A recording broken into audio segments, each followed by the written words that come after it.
Hola, ¿cómo están? Este es un nuevo episodio del lado de Compliance. Estamos en Ciudad de México con una gran participante en este podcast que estamos promocionando acá, una persona con un reconocimiento importante en el mundo del compliance. Les presento a ustedes a Yolisla Gutiérrez, que por el nombre te puedo decir Yoli, sí, inicialmente Yoli, por porque favor. no podemos, el nombre es algo complicado de pronunciar, entonces no es que vaya a ser irrespetuoso, no, pero te voy a favor. decir Yoli. Yoli es socia fundadora de YG Consultores, una firma muy reconocida aquí en México. Yoli, dentro de todo lo que es su bagaje comercial, que me va a permitir leerlo porque es tan amplio, por más que tratamos de hacer un pequeño resumen, debo sí de todas maneras significar al lado de quién nos encontramos el día de hoy. Yoli es especialista en bancario, en fintech, que es como una de las especialidades referente fuerte tuyo. Correcto. Centros cambiarios, transmisores de dinero, Sofipods, SOCAPs, asesores de inversión, fondos de inversión compliance, Open Banking, Payments, AML, PLD, todo lo estás trabajando actualmente, y entiendo como parte de todo el proceso que desarrollas en tu firma, también tienes un protagonismo importante. Eres asesora del 40% de las empresas de fintech en México. Correcto. ¿Me quedo corto en el porcentaje o pasamos no, de ahí? Estamos bien, estamos ¿Sí? bien. Bueno, dentro de todo su perfil profesional también, Yoli es consultora, conferencista internacional y escritora de Derecho Financiero para empresas e instituciones líderes en Estados Unidos, México, Sudamérica y Asia. Yoli, Correcto. ¿a qué horas haces todo eso? Y también recién casada. Y recién casada además también, o sea, por eso me casé hasta los 41 años, yo creo. O sea, primero tuviste que hacer toda esta Ya hoja de después me vida, casé. este currículum, y ya decidiste casarte. Correcto. Bueno, Yoli, de verdad que muy complacido de tenerte aquí en el lado del compliance. Siempre en este espacio tenemos referentes en toda América Latina, en el mundo del compliance, y aquí nos recomendaron fuertemente, tienen que hablar con Yoli. Ay, muchísimas gracias. Yo estoy agradecidísima por esta invitación. Para mí es un verdadero placer estar con ustedes y muchísimas gracias por su tiempo y muchas gracias a ustedes, a la audiencia que nos escuchan y nos ven a través de las diferentes plataformas en las que están. Pues, ¿qué quieres que te cuente? Pues mira, en México la verdad es que el tema de compliance es bastante interesante. Considerando que México es el patio trasero de Estados Unidos, pues la inversión extranjera mexicana en el país es bastante importante. Nosotros tenemos el 80% de nuestros clientes son de inversión extranjera, tanto de Estados Unidos, Canadá, ¿qué más? Reino Unido, España, Brasil, y ahorita hay un nuevo fenómeno bastante interesante de la cultura y de los inversionistas chinos. Están llegando a nuestro país. Tanto es la relevancia de esto que tuvimos que abrir una unidad de negocio única y exclusivamente para Asia, lo cual nos llena de orgullo. ¿Por qué? Pues porque la verdad es que la inversión cada vez es más importante de este continente hacia acá.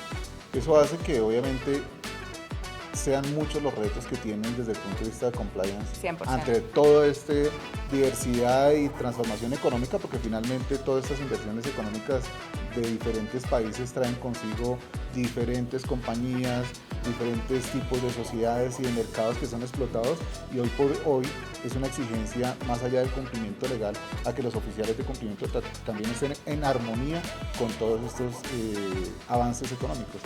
¿Qué desde el punto de vista, y aprovechando tu especialidad, Yoli, a nivel de fintech, nos puedes comentar cómo ha venido evolucionando la temática de compliance del lavado de dinero? En la región, México, entiendo, sigue siendo el segundo país en Latinoamérica con el mayor número de fintechs en la región, seguida de Brasil. Correcto. ¿Sí? Tercero, Colombia. Correcto. Entonces, los hace ustedes un referente importante en el cual pues tenemos que visualizar cómo se ha desarrollado y cómo ha evolucionado todo lo que es la temática del lavado de dinero para el mundo fintech. ¿Qué nos puedes contar para ambientar a nuestra audiencia? Me encantaría solamente aclarar algunos temas, porque fintech a nivel mundial significa muchísimas cosas. Es decir, fintech a nivel mundial, de donde sale y emana y de los países más importantes en esta materia es Reino Unido, sin duda alguna. Pero fintech en México fue de las primeras legislaciones que reguló este sector, pero acotado a la captación de dinero, a las wallets, que son instituciones de fondo de pagos electrónicos, a los sandbox, que a nosotros le llamamos modelos novedosos, y al tema de los crowdfunding, que los temas de crowdfunding aquí le llamamos fondo de pagos, financiamiento colectivo, perdón. Y entonces, como se redujo todo el mundo fintech a esto en México, pues son entidades financieras nuevas que la que más me apasiona y me encanta son los crowdfunding o los fondos de financiamiento colectivo. ¿Por qué? Por primera vez convergen diferentes sectores en el sistema financiero mexicano, que esto es importante establecerlo. Existen figuras como 100 ladrillos en donde tú das dinero o crowdfundeas a fin de crear un inmueble en conjunto. Puede ser una nave industrial, pueden ser departamentos, puede ser un centro comercial, puede ser un hospital, pero a través de una entidad financiera, posterior y viene un mercado secundario que es, no eres propietario, sino eres inversionista de ese complejo grande o de ese proyecto grande inmobiliario, y después te pagan rentas de si se logran rentar o se logran vender parte de ese complejo inmobiliario. Y así hay otros, ¿no? Hay temas de salud, que se dan créditos específicos para salud, hay otros de ayuda para todas las comunidades que pueden vender productos y servicios como temas textiles y demás. Entonces, creo que sin duda el crowdfunding en México vino a revolucionar mucho el sistema financiero mexicano, convergiendo otros sectores dentro del sistema financiero mexicano, que eso lo amé. El tema de las wallets, bueno, pues es la digitalización que ya conocemos. Las wallets ya no necesitan, o las IFP, ya no necesitan tener una sucursal bancaria, todo es 100% digital. Puedes emitir tarjetas en canales digitales, haces tu proceso de onboarding en canales digitales, y esto trajo consigo, la ley FinTech trajo consigo la reforma integral de toda la legislación en materia de prevención del lavado de dinero en México. ¿Por qué? Porque incorpora por primera vez en la historia en México una figura que es el onboarding no presencial. ¿Qué quiero decir esto? Que ya no tienes que ir a una sucursal para poder comprar o poder contratar un servicio financiero. Ya lo haces a través de tu celular, de tu tablet o de tu computadora, y que al final del día esto trae grandes retos porque de por sí también la delincuencia existe y existirá, y parte de los grandes retos que tenemos es cómo cuidar la ciberseguridad en estas compañías. Entonces, ¿cómo acredito que Yoliskli Gutiérrez es Yoliskli Gutiérrez en los procesos y canales digitales? Para eso, México implementó en su legislación diferentes candados como la validación de mi INE ante el Instituto Nacional Electoral para que valide que la identificación sea correcta, que mi huella digital sea correcta. También hay un proyecto de reforma que hasta el día de hoy no se ha implementado, pero que espero que pronto se haga, en donde Relaciones Exteriores también iba a proporcionar su base de datos, porque si tu identificación era un pasaporte, con Relaciones Exteriores pudieras validar en línea que el pasaporte estuviera vigente y que realmente fuera cierto y que no estuviera falsificado y demás. ¿Cuáles son los procesos para los oficiales de cumplimiento y los retos internos para las entidades financieras? Pues hacer las mejores prácticas y validar la documentación y la verificación. Doy ejemplos de estos súper puntuales. ¿Qué pasa si Yoliskli Gutiérrez sube toda su documentación, pero al momento de que no me piden una prueba de vida y de repente, o me piden una prueba de vida, pero me dicen, a ver, acércate a este círculo para que tu cara esté ahí y pueda verificar que tus rasgos faciales coincidan con los de tu INE? ¿Qué pasa si en realidad pongo una foto estática y no es una prueba de vida? Ajá. Entonces, justo existen ya cada vez más plataformas y más software especializados en esto de pruebas de vida para que verifiquemos que Yoliskli sea Yoliskli y que la prueba de vida sea real y que no sea solamente una imagen de una foto estática para poder comprobar su reconocimiento facial. Ese es un ejemplo. Otro, también todo lo que va vinculado a canales digitales tienes por mandato y por obligación seguir las mejores prácticas de ciberseguridad. ¿Por qué? Sí. Porque ya la delincuencia también ha cambiado. O sea, es decir, la ciberseguridad, Yoli, se vuelve realmente parte del control de lo que deben tener estos sistemas de prevención. Se convierte esencial en cualquier compañía. Es el modelo de referencia de control. Totalmente, 100%. ¿Cómo vinculas? Porque una de las, digamos, en esta era digital, que bien lo estás mencionando y ejemplificando, ¿cómo vinculas los desarrollos también desde el punto de vista de inteligencia artificial? Que hoy por hoy hay avatars que se crean y pueden de alguna forma simular rostros, simular facciones y de alguna forma ser una fuente, porque aquí lamentablemente se usa también esa inteligencia artificial por los malos, digámoslo así, para justamente vulnerar todos estos controles. ¿Cómo están estas nuevas tecnologías en función a estas nuevas técnicas del crimen? Porque finalmente son técnicas de fraude. Yo creo que uno de los temas importantes es, primero, tener a un CISO correcto. O sea, es decir, ¿qué es el CISO? Esa figura que tiene la experiencia, las credenciales y el tiempo para conocer qué es la ciberseguridad. ¿Qué es lo que pasó al principio? Y eso creo que ha sido un gran aprendizaje también en México para el sistema financiero mexicano. ¿Qué pasaba con algunos sectores como SOCAPs, que son de ahorro y crédito popular y son cajas? Bueno, el que te arregla la impresora porque ya no está imprimiendo, el que te descarga, Microsoft, que es Word y tus demás aplicaciones para que funcione tu computadora, para actualizarlas, también lo querían poner de CISO, ¿no? Entonces, no puede ser esto, o sea, es decir, ya hoy existen carreras y personas especializadas en temas de seguridad de la información que tienen certificaciones internacionales para esto y cada vez existen más tipos de certificaciones y que realmente el CISO se vuelve esencial e indispensable. Quiero poner ejemplos puntuales en relación a esto. Antes la delincuencia organizada, ¿qué es lo que hacía? Te esperaban afuera de un cajero automático o de una sucursal bancaria y después de que veías que sacaban cierto dinero o porcentajes grandes de cuentas bancarias, afuera te esperaban con 3 pistolas o te secuestraban y le pedían a tu familia que te dieran. Ahora la delincuencia también es ciberdelincuencia, entonces cada vez es más fuerte y cada vez se hackean mucho más y se roban identidades. El delincuente también cambió, o sea, es decir, ya no le interesa secuestrarte y darte de comer y cortarte un dedo y mancharse de sangre, ya eso ya pasó, ahora es desde la distancia, en su casa o en algún hotel o incluso en la playa, te pueden hackear y tú ni siquiera te estás dando cuenta. Aquí vienen 2 factores bastante interesantes que son primordiales y que son esenciales. El primero es nuestra recomendación y lo que hemos visto y nuestro socio que ve el tema de seguridad de la información, Rodrigo Gutiérrez, una de las cosas que ha puesto mucho énfasis es capacitar a nuestras entidades financieras para esto. ¿En qué sentido es? Tú tienes la obligación que si das canales digitales y le otorgas servicios 100% digitales financieros, tienes que educar a tus clientes. ¿Por qué? Oye, no te metas a una red pública para hacer un pago bancario o de fintech o de SOCAP, cualquier canal digital que tengas, no te metas a una red pública para hacerlo.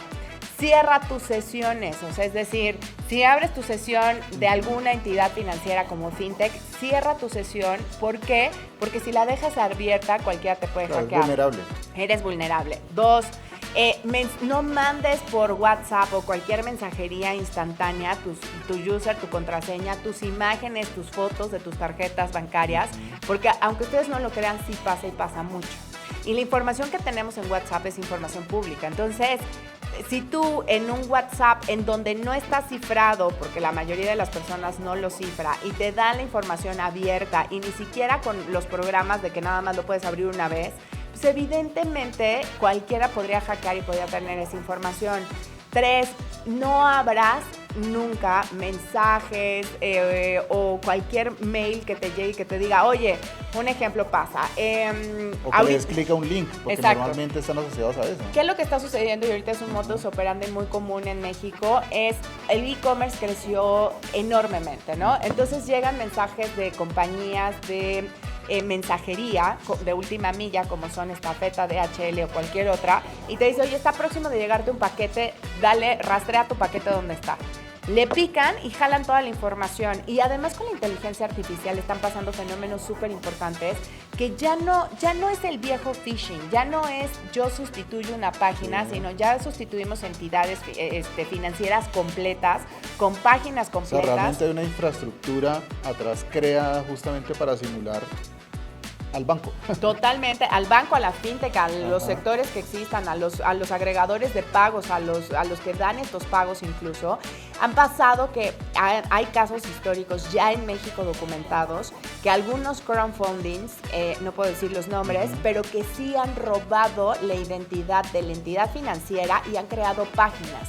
¿Qué es lo que pasa? Pues que justo la legislación en muchos países no está tipificado este tipo de delitos. Cuando no están tipificados, ¿qué es lo que sucede? ¿Quién persigue este tipo de delitos? ¿Qué delito es? ¿Fraude? ¿Qué es? ¿No? Entonces, ahí es donde pasamos y tenemos que obligar un poco los diferentes sectores a las entidades financieras a través de las asociaciones de que sí debe de haber reformas también penales en relación a este tema. Y otra cosa también importante es, hoy lo que han hecho este tipo de entidades o asociaciones es que en lugar de ir al Ministerio Público a levantar la denuncia, tenemos que ir directamente con los dueños del dominio para decirle, oye, baja este dominio, avisarle a Google, avisarle a la plataforma que sea AWS, baja estos dominios. ¿Por qué? Porque hemos detectado que no es nuestra entidad financiera. Entonces, ¿cuáles los grandes retos ahorita? No nada más es capacitar a tu gente interior, tener los niveles de seguridad adecuados, los software adecuados y las políticas adecuadas, sino también tenemos la obligación de capacitar a nuestros usuarios, que es una nueva educación financiera. Es decir, ya no nada más se necesita la educación financiera de hace 10 años, en donde lo que te importaba era conocer las tasas de interés del mejor producto de crédito. Hoy lo que tenemos que hacer es enseñarles a utilizar y proteger sus productos financieros. O sea, hay un reto desde el punto de vista cultural 100%. para empezar a que no solo se familiaricen de la forma, porque a veces lo sencillo hace que también en principio realmente sea muy vulnerable en muchas cosas. O sea, esta practicidad que hoy facilita toda esta tecnología para el uso de estos servicios, detrás obviamente hay consigo muchos aspectos que igual formas desde el punto de vista cultural, como tú mencionas, debemos de tener en cuenta. Pero Yoli, el avance de la tecnología, podemos decir, es más rápido que la misma regulación. O sea, porque la tecnología avanza y avanza, pero desde el punto de vista, y ahora tú mencionabas, ciertas tipificación de delitos que de pronto no estén, o todo está asociado a esa fraude, eso realmente, ¿cómo estamos a nivel de regulación en este sentido? O sea, ¿sí estamos a la par? ¿Evolución tecnológica y regulación? No, yo creo que en ningún país, y me atrevo a decirlo, incluso países de primer mundo, nunca va a estar la legislación al mismo nivel de la evolución tecnológica y de la innovación. Por eso quería ser enfática en el mensaje anterior de decir, bueno, el tema no nada más es como gremio y como sociedad empezar a empujar a las autoridades para que nos ayuden a hacer modificaciones y reformas legislativas en los canales correctos, sino que también nosotros como entidades financieras o como consultores para entidades financieras tenemos que asesorarlos en ese sentido. Impleméntate mejores políticas de seguridad de un CISO. Que el CISO sea el correcto, que realmente tenga el conocimiento. Hay que trabajar mucho por lo que te he entendido en el perfil del CISO y el protagonismo que realmente debería tener. Y de tu consejo de administración. Tú no puedes cambiar la cultura de una empresa si tu board no entiende la importancia de esto. Y yo creo que las nuevas generaciones de las fintech lo entienden y lo comprenden. Obviamente, desde el entendido que el tema de seguridad de la información no solo es un gasto, sino 100% es una inversión. Y además que los nuevos oficiales de cumplimiento en materias de prevención del lavado de dinero también tienen que conocer la tipología de otros países. ¿Por qué? Porque cuando tú empiezas a detectar ciertos movimientos con inteligencia artificial, que ya hay casos de esto, incluso en México Google, no sé si sepan, pero tiene una campaña fuertísima por temas de seguridad de la información e incluso sacó una maestría en este tema junto con una escuela que se llama el ITAM para poder capacitar no nada más a gente técnica o ingenieros, sino también oficiales de cumplimiento, entre otros, que esta labor es loable. ¿Por qué? Porque se necesita. En un mundo digital ya no nada más se trata de que cumplas con la legislación y los 7 pasos, sino que te vayas un poco más allá y entiendas el modus operandi que tienen las fintech, pero sobre todo sus usuarios. De todas maneras, Yoli, el hecho mismo de ser todo esto tecnológico no tiene fronteras. Totalmente. O sea, uno no puede casarse con que estoy en México y debo estar solo mirando, no sé, las alertas que pueda tener o lo que tú dijiste ahora, modus operandi solo de México, porque realmente esto traspasa fronteras y hace que sea también más complejo toda la instrumentación de todos estos controles que se deben de tener en cuenta. 100%, y yo creo que uno de los temas más trascendentes de todo, en México al menos, para el tema de fintech puntualmente, Las disposiciones de carácter general en materia de prevención del lavado de dinero establecen como uno de los requisitos esenciales para poder iniciar operaciones, obtener la geolocalización. Pero ojo, la geolocalización no nada más a la apertura de la cuenta, sino cada vez que haces una operación, tu geolocalización debería de estar activada, porque si no, no puedes operar. ¿Esto para qué nos ayuda? Para ver tu comportamiento transaccional, que ya no nada más es cuánto gastas y en dónde gastas, sino en dónde estás tú. ¿Qué tanto fue tu movimiento y tus transacciones y qué tanto viajas por el mundo?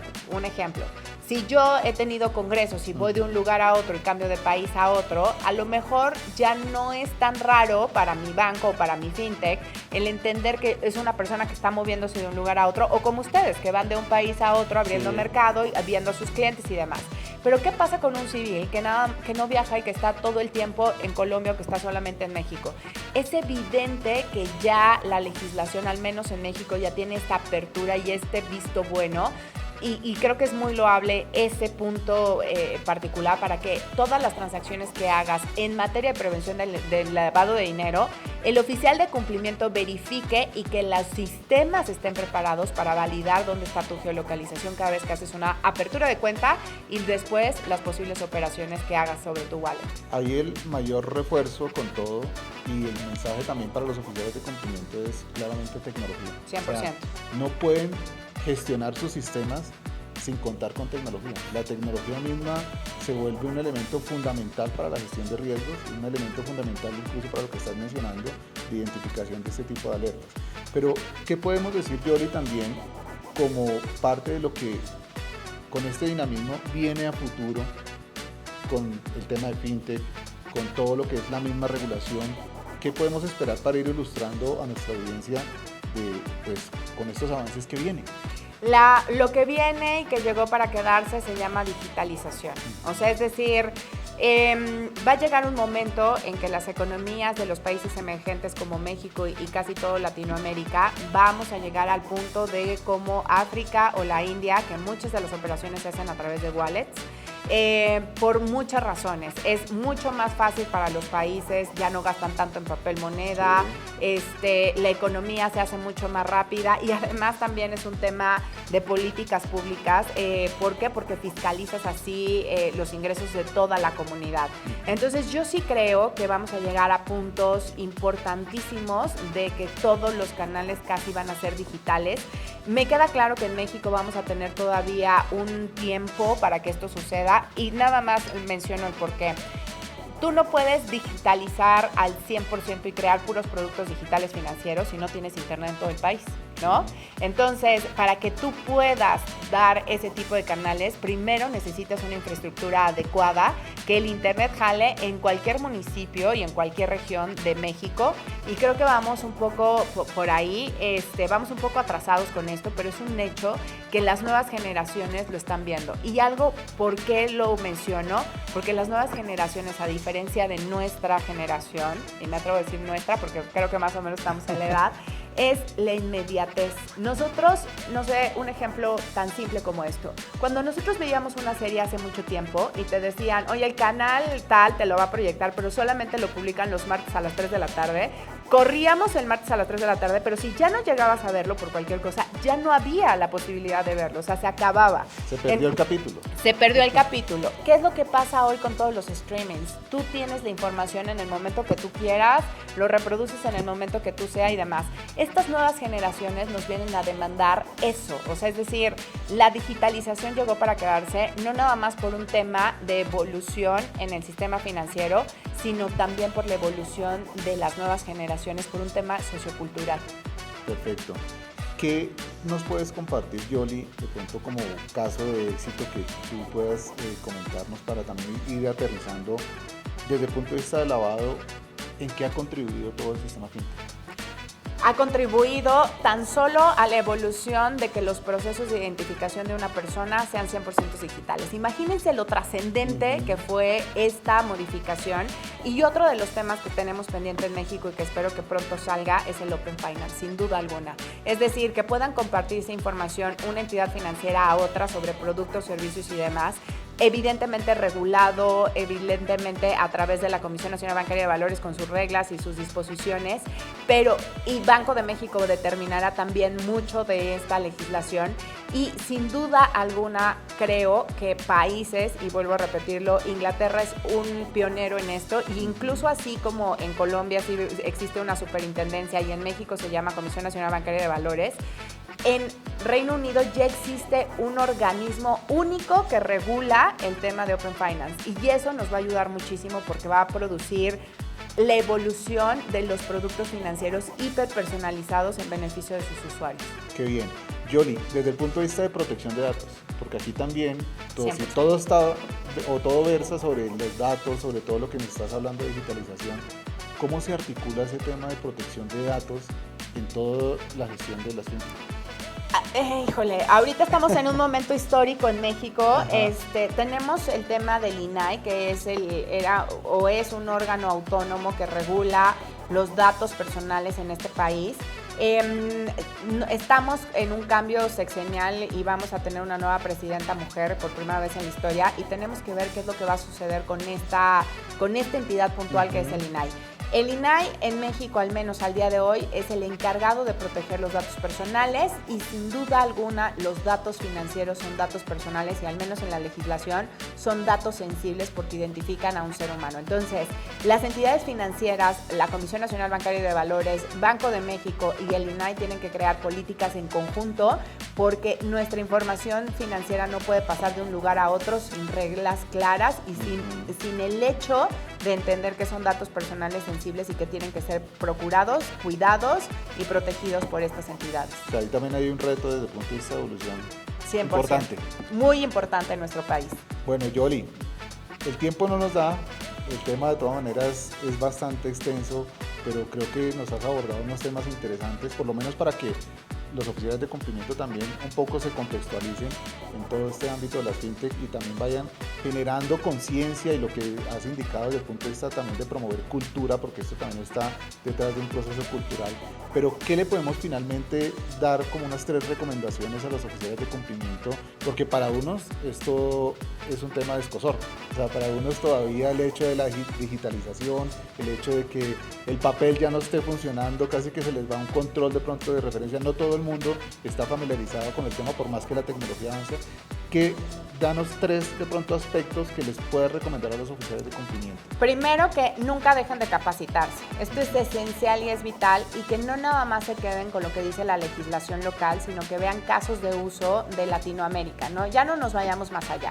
Que vean casos de uso de Latinoamérica, que conozcan mucho la legislación que hay en otros países como es Reino Unido para que conozcan lo importante y lo trascendente de los canales digitales, que busquen tipologías en relación a temas de canales digitales a través de Gafi, que ya hay muchísimas información en relación a esto y Gafilab también, y que siempre estén en congresos, tanto nacionales como internacionales, porque eso nos abre la mente. Yo creo que cuando uno entiende que no sabes nada y que con el paso del tiempo puedes aprender todo, creo que eso nos ayuda a ser mejores profesionistas y también seres humanos. Claro, perfecto. Bueno, no, Yoli, la verdad que muy agradecido. Esperamos que toda esta información ha sido muy útil. Hay mucho que aprender, porque definitivamente hay mucho que contextualizar, pero aquí lo importante es que nos estemos poniendo en armonía con esta nueva realidad que tenemos.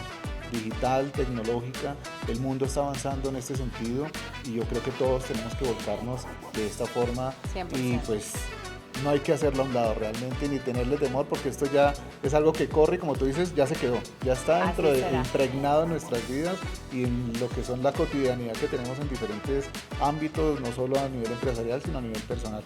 Entonces Yoli, muchísimas gracias por estar acá en el lado de Compliance, de verdad que fue un gusto tenerte acá y esperamos que pues como mencioné todos hayamos disfrutado y que aprendamos un poco más de una experta como Yoli en toda esta temática. Muchas gracias y nos veremos en un próximo episodio.